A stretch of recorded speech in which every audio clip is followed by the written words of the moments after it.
So in this lesson, we're going to look at intersecting circles and the different conditions that you will be interested in.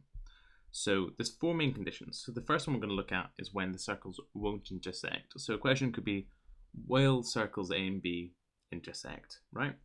So here, what you need to do to think about that is think, okay, well, the shortest distance between two circles is from center to center. Okay, I'm going to call that distance AB, shown by this dotted line.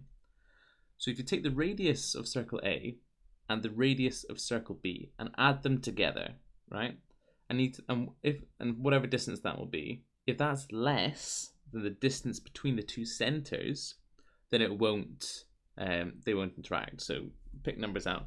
If this is 5 and that's 10 and this distance is 50, well, that's going to add up to be 15, and 15 is less than 50, so therefore they're not going to touch. So what about this scenario here?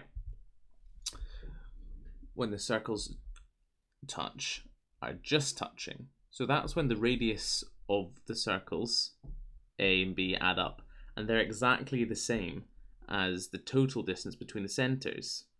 So in this scenario, if this is the dotted line is 20, we'll make it 20.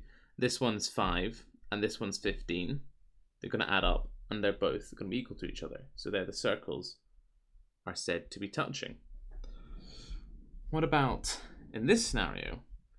Well, if you add up the two centers, the two radiuses, and compare it to the distance between the centers, and actually the distance of the two radiuses are greater than the distance between the two centers, then actually you can say the circles are going to be overlapping, right? Because, well, you can see from the diagram, RA plus RB is less than this distance, then they're going to be closer together, so they're going to overlap.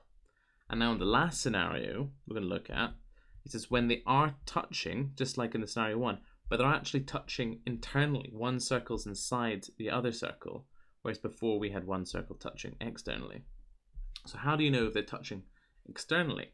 Well, this one, people get a little confused over it. It's just as simple. So you want to, instead of thinking about the radiuses being added up, you want to think, well, about the larger radius taking away the smaller radius, and if that is equal to the distance between the centers, then you can say they're touching inside.